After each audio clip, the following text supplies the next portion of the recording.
Welcome back my video. So ನಾನು ಮಧ್ಯಾಹ್ನ ಬೆಣ್ಣೆ ಮಾಡಿಕ್ಕಿದ್ದೆ, ಅದನ್ನ ತುಪ್ಪ ಕಾಯ್ಸೋಕ್ಕೀಗ ತುಪ್ಪ ಕಾಯಕ್ಕಿಟ್ಟಿದ್ದೀನಿ. ಆ ತುಪ್ಪ ಎಲ್ಲ ನೀರಿನಂಶ ಇಂಗ್ತಾ ಇದೆ ನೋಡಿ. ಈಗ ನೀರಿನಂಶ ಇಂಗಿದ್ಮೇಲೆ ಈ ಥರ ಕಾಣಿಸುತ್ತೆ. ನೆಕ್ಸ್ಟ್ ಇದಕ್ಕೆ ಬೆಳ್ಳುಳ್ಳಿ, ತುಪ್ಪದ ಪುಡಿ ಮನೆ ಮಾಡ್ಕೊಂಡಿದ್ನಲ್ಲ ಅದು. ನೆಕ್ಸ್ಟು ನುಗ್ಗೆ ಸೊಪ್ಪನ್ನ ಇದಕ್ಕೆ ಹಾಕ್ಕೊಳ್ತಾ ಇದ್ದೀನಿ. ಇದಕ್ಕೆ ವೀಳ್ಯದೆಲೆನೂ ಸಹ ಸೇರಿಸ್ಕೊಬೋದು, ವೀಳ್ಯದೆಲೆ ಇರಲಿಲ್ಲ. ಈಗ ತುಪ್ಪ ಆಗಿದೆ ಅಂತ ಗೊತ್ತಾಗೋದು ಈ ಥರ ನೊರೆ ನಿಂತ್ಕೊಬೇಕು. ನೆಕ್ಸ್ಟು ತುಪ್ಪ ತಣ್ಣಗಾಕ್ಬಿಟ್ಟು ಅಕ್ಕಿನ ರುಬ್ಬಕ್ಕಿಲ್ಲ, ನಾನು ಫಸ್ಟು ಉದ್ದಿನಬೇಳೆನ ಹಾಕ್ಕೊಳ್ತಾಯಿದ್ದೀನಿ ರುಬ್ಬಕ್ಕೆ. ನೈಸಾಗಿ ಇಲ್ಲಿ ಉದ್ದಿನಬೇಳೆನ ರುಬ್ಕೊಬೇಕಾಗುತ್ತೆ. ಈಗ ಫುಲ್ ನೈಸಾಗಿ ರುಬ್ಕೊಂಡು ನೆಕ್ಸ್ಟು ಅಕ್ಕಿನೂ ಸಹ ನಾನಿಲ್ಲಿ ರುಬ್ಕೊಳ್ತಾ ಇದ್ದೀನಿ. ಅಕ್ಕಿನ ನಾವು ಯಾವತ್ತೂ ತುಂಬ ನೈಸಾಗಿ ರುಬ್ಬಾರ್ದು, ತರಿಯಾಗಿ ಈ ಥರ ರವೆ ಸಣ್ಣ ರವೆ ಥರ ಆ ಥರ ರುಬ್ಕೊಬೇಕಾಗುತ್ತೆ. ಅನ್ನ ಇತ್ತು, ಅನ್ನನೂ ಸಹ ನಾನಿಲ್ಲಿ ನೋಡಿ, ಇದು ಉದ್ದಿನಬೇಳೆ ನೈಸಾಗಿ ರುಬ್ಬಿರೋ ಅಂಥದ್ದು. ಅನ್ನನೂ ಸಹ ಇಲ್ಲಿ ನೈಸಾಗಿ ರುಬ್ಕೊಂಡು ಎಲ್ಲ ನೀಟಾಗಿ ಮಿಶ್ರಣ ಮಾಡ್ಕೊತೀನಿ. ನಾವು ಅದೆಲ್ಲ ರುಬ್ಬಿದ್ದನ್ನ ನೀಟಾಗಿ ಮಿಕ್ಸ್ ಮಾಡಿ ಕೈಯಲ್ಲೇ ಮಿಕ್ಸ್ ಮಾಡ್ಕೊತಾ ಇದ್ದೀನಿ. ವಿಷಲ್ ಹಾಕಿ ಮುಚ್ಚಿಕ್ತಾ ಇದ್ದೀನಿ, ಯಾಕೆ ಅವತ್ತು ಮಳೆ ಇರೋದ್ರಿಂದ ವಿಷಲ್ ಹಾಕಿ ಕುಕ್ಕರ್ಗೆ ಹಾಕಿರೋವಂಥದ್ದು. ಅದೆಲ್ಲ ಕ್ಲೀನ್ ಮಾಡಿಸ್ತಿಗೆ ಪಾತ್ರೆ ತುಂಬಾ ಇತ್ತು. ಫಸ್ಟ್ ನಾನು ಮಿಕ್ಸಿ ಎಲ್ಲ ನೀಟಾಗಿ ಒರೆಸಿ ಪಾತ್ರೆ ಎಲ್ಲ ಹೊರಗೆ ಇಟ್ಬಿಟ್ಟು ಹೊರಗೆ ಬೆಳಗೋದು ನನ್ನ ಪಾತ್ರೆನ. ಹಾಗಾಗಿ ಶೆಲ್ಫ್ ಇಲ್ಲಿ ಸಿಂಕ್ನ ಕ್ಲೀನ್ ಮಾಡ್ಕೊತಾ ಇದ್ದೀನಿ. ನಮಗೆ ಅಡುಗೆ ಮನೆ ಸಿಂಕ್ ಕ್ಲೀನಾಗಿದ್ರೇ ಏನು ಕೆಲಸ ಮಾಡೋಕ್ಕೂ ಸ್ವಲ್ಪ ಚೆನ್ನಾಗಿರುತ್ತೆ. ನೆಕ್ಸ್ಟ್ ಇಲ್ಲಿ ತುಪ್ಪ ಕಾಯಿಸಿದ್ನಲ್ಲ, ಅದು ತಣ್ಣಗಾಗಿತ್ತು. ಈಗ ಒಂದು ಏರ್ ಟೈಟ್ ಕಂಟೈನರಲ್ಲಿ, ಅದು ಕಂಟೈನರ್ ಡ್ರೈ ಆಗಿರೋಂಥ ಕಂಟೈನರ್ಗೆ ನಾನಿಲ್ಲಿ ತುಪ್ಪನ ಸೋಸ್ಕೊಳ್ತಾ ಇದ್ದೀನಿ. ತುಪ್ಪನೂ ಸಹ ತುಂಬ ಚೆನ್ನಾಗಿ ಬಂದಿತ್ತು. ಅದೇ ಥರ ಸ್ಮೆಲ್ಲು ಸಹ ತುಂಬ, ನುಗ್ಗೆ ಸೊಪ್ಪು ಹಾಕೋದ್ರಿಂದ ಫ್ಲೇವರ್ ತುಂಬಾ ಚೆನ್ನಾಗಿರುತ್ತೆ, ಟೇಸ್ಟು ಚೆನ್ನಾಗಿರುತ್ತೆ. ಟ್ರೈ ಮಾಡಿ. ನೆಕ್ಸ್ಟ್ ನಾನು ಉಪವಾಸ ಇದ್ನಲ್ಲ, ಹಂಗಾಗಿ ಒಂದು ಲೋಟ ಹಾಲು ಕುಡಿದು ಹೊರಗಡೆ ಎಲ್ಲ ಪಾತ್ರೆ ಕ್ಲೀನ್ ಮಾಡಿದ್ದೆ. ಎಲ್ಲ ಕ್ಲೀನ್ ಮಾಡಿಕೊಂಡು ಎಲ್ಲ ಅಲ್ಲೇ ನೀರು ಬಸಿಯಕ್ಬಿಟ್ಟು ಲೈಟ್ ಆಫ್ ಮಾಡಿಕೊಂಡು ನಾನೆಲ್ಲ ಕೆಲಸ ಮುಗಿಸೋ ಅಷ್ಟೊತ್ತಿಗೆ 10:30 ಆಗಿತ್ತು ಆಲ್ರೆಡಿ. ನೆಕ್ಸ್ಟ್ ಅಡುಗೆ ಮನೆಯೂ ಸ್ವಲ್ಪ ಕ್ಲೀನ್ ಮಾಡಿದ್ದೆ. ನನ್ನ ಕೈಯಲ್ಲಿ ಯಾವತ್ತು ಎಷ್ಟಾಗುತ್ತೋ ಅಷ್ಟು ಮಾತ್ರ, ತುಂಬಾ ಬೆಳಗ್ಗೆಯಿಂದ ಕೆಲಸ ಇತ್ತಲ್ಲ, ಹಂಗಾಗಿ ಸ್ವಲ್ಪ ಬೆಳಗ್ಗೆ ಕ್ಲೀನ್ ಮಾಡ್ಕೊಂಡ್ರಾಯ್ತು ಅಂತ ಎಲ್ಲ ನೀಟಾಗಿ ಒರೆಸಿದ್ದೆ. ಅಷ್ಟೊತ್ತಿಗೆ ಇಲ್ಲಿ ಡೈರಿ ಬೆಳೆಯೋಕ್ಕೆ ಇದು ಮಾಡಿಕೊಂಡು ಗುಡ್ ನೈಟ್.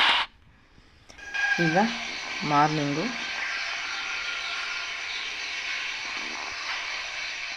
ಹೊರಗಲು ಕಸ ಎಲ್ಲ ಗುಡಿಸಿ ರಂಗೋಲಿ ಹಾಕ್ಕೊಂಡು ಒಳಗಡೆ ತಿಂಡಿ ಮಾಡೋಕ್ಕೆ ನಾನು ರುಬ್ಬಿಟ್ಟಿದ್ನಲ್ಲ ಅದನ್ನ ತೆಗ್ದೆ. ಸ್ವಲ್ಪ ಸರಿ ಉಬ್ಬಿತ್ತು, ಮಳೆ ಇರೋದ್ರಿಂದ ಜಾಸ್ತಿ ಉಬ್ಬಿರಲಿಲ್ಲ. ಎಲ್ಲ ನೀಟಾಗಿ ಮಿಕ್ಸ್ ಮಾಡಿಕೊಂಡು ನಾನು ಅದಕ್ಕೆ ಸ್ವಲ್ಪ ಪಿಂಚ್ ಆಫ್ ಸೋಡಾನ ಮಿಕ್ಸ್ ಮಾಡ್ಕೊತೀನಿ. ಜಾಸ್ತಿ ಮಿಕ್ಸ್ ಮಾಡ್ಕೊಂಡಿಲ್ಲ, ಯಾಕೆಂದರೆ ಸ್ವಲ್ಪ ಉಬ್ಬಿದೆ, ಹಂಗಾಗಿ ನಾನು ಸ್ವಲ್ಪ ಮಿಕ್ಸ್ ಮಾಡ್ಕೊಳ್ಳೋಣ ಅಂತ ಪಿಂಚಷ್ಟು ಸೋಡಾನ ಹಾಕ್ಕೊಳ್ತಾ ಇರೋವಂಥದ್ದು. ಅದಕ್ಕೆ ಸ್ವಲ್ಪ ಒಂದು ಚಮಚದಷ್ಟು ಉಪ್ಪು ಹಾಕ್ಕೊಂಡು ಮಿಕ್ಸ್ ಮಾಡಿ ಸೈಡಿಗೆ ಎತ್ತಿಟ್ಟು, ಪಾತ್ರೆ ಎಲ್ಲ ರಾತ್ರಿ ಬೆಳಗಿದ್ನಲ್ಲ ಅದನ್ನ ಒಳಗಡೆ ತೊಗೊಂಬಂದು ಎಲ್ಲ ಜೋಡಿಸ್ಕೊಂಡು ಈ ಕಡೆ ಇಡ್ಲಿ ಮಾಡೋಕ್ಕೆ ಬಿಸಿನೀರು ಕಾಯಕ್ಕಿಟ್ಟಿದ್ದೆ. ಈಗ ಪ್ಲೇಟ್ಸ್ಗಳಿಗೆಲ್ಲ ಸ್ವಲ್ಪ ಎಣ್ಣೆ ಸರುಕೊಂಡು ಇಡ್ಲಿನ ಹಾಕಿ ಮುಚ್ಚಿಕ್ತಾಯಿನಿ ಬೇಯಲಿಕ್ಕೆ. ಒಂದು 10 ನಿಮಿಷ ಬೇಯ್ಕೊಳ್ಳಿ ಅಂತ ರೆಡಿ ಮಾಡೋಕ್ಕಿಟ್ಟಿದ್ದೀನಿ. ನೆನ್ನೆ ಮಧ್ಯಾಹ್ನ ಇಲ್ಲಿ ಮೊಸರನ್ನ ಹಿಪ್ಪಾಕಿಕ್ಕಿದ್ದೆ, ತುಂಬ ಚೆನ್ನಾಗಿ ಗಟ್ಟಿಯಾಗಿ ಬಂದಿತ್ತು. ಇದಕ್ಕೆ ಹಾಲಿಗೆ ನೀರು ಸಹ ಏನು ಮಿಕ್ಸ್ ಮಾಡಿರಲ್ಲ, ಹಂಗಾಗಿ ತುಂಬ ಚೆನ್ನಾಗಿ ಬರುತ್ತೆ. ಈಗ ಇಡ್ಲಿ ಬೆಂದಿದೆಯಲ್ವ ಅಂತ ಚೆಕ್ ಮಾಡೋಣ ಅಂತ ನೋಡಿದೆ, ಬೆಂದಿತ್ತು, ತುಂಬ ಚೆನ್ನಾಗಿ ಬಂದಿತ್ತು. ಇಲ್ಲಿ ಚಟ್ನಿಗೆ ನಾನು ಜಾಸ್ತಿ ಏನು ಕಾಯಿ, ಕಡಲೆಬೀಜ, ಮೆಣಸಿನ್ಕಾಯಿ, ಕಡಲೆ, ಜೀರಿಗೆ, ಉಪ್ಪು, ಸ್ವಲ್ಪ ಹುಣಸೆಹಣ್ಣು ಹಾಕ್ಕೊಂಡು ರುಬ್ಕೊಂಡು ನೆಕ್ಸ್ಟ್ ಇಡ್ಲಿ ಬೆಂದಿತ್ತಲ್ಲ, ನಮ್ಮ ಮಾವರಿ ಟೈಮ್ ಆಗ್ತಿತ್ತು ಅಂತ ಬಾಕ್ಸಿಗೆ ಇಲ್ಲಿ ಸರ್ವ್ ಮಾಡ್ಕೊತಾ ಇದ್ದೀನಿ. ಇಡ್ಲಿ ಸಹ ತುಂಬ ಚೆನ್ನಾಗಿ ಸ್ಮೂತಾಗಿ ಬಂದಿತ್ತು. ಸರಿ ಸ್ವಲ್ಪ ಉಬ್ಬಿದ್ರೂ ಸಹ ಸೋಡಾನೂ ಸಹ ಜಾಸ್ತಿ ಹಾಕಿಲ್ಲ, ತುಂಬ ಚೆನ್ನಾಗಿ ಇಡ್ಲಿ ಬಂದಿತ್ತು. ಅವರಿಗೆ ನಾನು ಬಾಕ್ಸಿಗೆ ಹಾಕ್ಬಿಟ್ಟು ಅವ್ರನ್ನ ಲಂಚ್ ಬಾಕ್ಸ್ ರೆಡಿ ಮಾಡಿ ಅವ್ರಿಗೆ ಕೊಟ್ಟು, ಪಾಪುಗೆ ಸ್ನಾನ ಎಲ್ಲ ಮುಗಿಸ್ಕೊಂಡು ಬಂದೆ. ಅವನಿಗೆ ಮುಗಿಸ್ಕೊಂಡ್ಬಂದು ಅವನಿನ್ನು ಹೋಮ್ವರ್ಕ್ ಮಾಡಿರಲಿಲ್ಲ, ಅವನಿಗೂ ಸಹ ಹೋಮ್ವರ್ಕ್ ಮಾಡಿಸ್ತಾ ಇದ್ದೆ.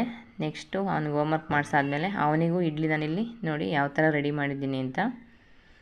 ಅವನಿಗೆ ಸ್ವಲ್ಪ ಚೆನ್ನಾಗಿರಲಿ, ಗಾರ್ಲಿಶ್ ಆಗಿರಲಿ ಅನ್ನೋ ಉದ್ದೇಶಕ್ಕೆ ಇಲ್ಲಿ ಕ್ಯಾರೆಟ್ನ ಸ್ವಲ್ಪ ಅದ್ರ ಮೇಲೆ ತುರ್ಕೊಂಡು ಅವನಿಗೂ ಇಡ್ಲಿ ರೆಡಿ ಮಾಡಿಕೊಂಡು ಅವನಿಗೂ ನಾನಿಲ್ಲಿ ಇಡ್ಲಿ ತಿನ್ನಿಸ್ಕೊಂಡು ಹೋಮ್ವರ್ಕ್ ಮಾಡಿಸ್ತಾ ಇದ್ದೆ. ನೋಡಿ ಯಾವ ಥರ ಬಂದಿದೆ ಇಡ್ಲಿ, ತುಂಬಾ ಚೆನ್ನಾಗಿ ಬಂದಿತ್ತು. ಸ್ಮೂತಾಗೂ ಸಹ ಇತ್ತು, ತುಂಬ ಫ್ಲೆಕ್ಸಿಬಲ್ ಇತ್ತು ಅಂತ ಹೇಳೋಕ್ಕೆ ಇಷ್ಟಪಡ್ತೀನಿ. ನೋಡಿ ಎಷ್ಟು ಫ್ಲೆಕ್ಸಿಬಲ್ ಇದೆ, ತುಂಬಾ ಅಂದರೆ ತುಂಬಾ ಚೆನ್ನಾಗಿ ಬಂದಿತ್ತು.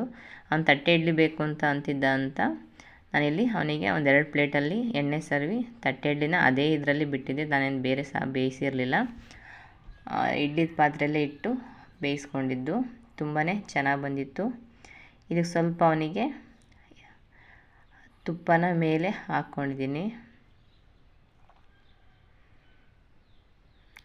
ನೋಡಿ ಇಲ್ಲಿ ಈಗ ತುಪ್ಪ ಅವನಿಗೆ ಸ್ವಲ್ಪ ಅದ್ರ ಮೇಲೆ ಹಾಕ್ಕೊಂಡು ಅವನಿಗೆ ತಿನ್ನಿಸೋಕ್ಕೆ ನಾನು ಹೊರಗಡೆ ಬಂದು ಅವನು ಹೋಮ್ವರ್ಕ್ ಮಾಡಿಸ್ಕೊಂಡು ತಿನ್ನಿಸ್ತಾ ಇದ್ದೆ. ನೆಕ್ಸ್ಟ್ ನಾನು ಸ್ಕೂಲಿಗೆ ರೆಡಿ ಮಾಡಿ ಕಳಿಸಿ ನಾನು ಪೂಜೆ ಮಾಡೋಕ್ಕೆ ಹೂವು ಕಿತ್ಕೊಂಡು ಹೋಗೋಣ ಅಂತ ನಮ್ಮ ಗಿಡದ ಹತ್ರ ಬಂದಾಗ ಇಲ್ಲಿ ಒಂದು ಬಸವನ ನೋಡಿ ಎಷ್ಟು ದಪ್ಪ ಇದೆ.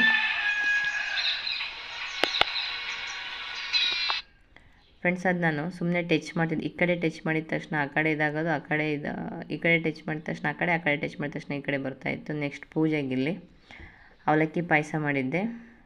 ಪೂಜೆ ಎಲ್ಲ ಮುಗಿಸ್ಕೊಂಡು ದೇವರಿಗೆ ನೈವೇದ್ಯ ಮಾಡಿ ಕಾಯಿ ರುಬ್ಕೊಂಡು ಅವಲಕ್ಕಿ ನೆನೆಸ್ಕೊಂಡು ಸಕ್ಕರೆ ಹಾಕಿ ಬೇಯಿಸ್ಕೊಂಡಿರೋಂಥದ್ದು ಅವಲಕ್ಕಿ ಪಾಯಸ ಎಡೆಗೆ ನೈವೇದ್ಯ ಮಾಡಿ ನಾನು ಟಿಫನ್ ತಿಂದು ಹೊರಟೆ. ನೆಕ್ಸ್ಟ್ ಇಲ್ಲಿ ಹೊರಡಕ್ಕೆ ಬಂದಾಗ ನೋಡಿ ಇವ್ರ ದರ್ಶನ ಮಾಡಿಕೊಂಡು ಅಂಗಡಿ ಹತ್ರ ಹೊರಟೆ. Thanks for watching. ಬಾಯ್.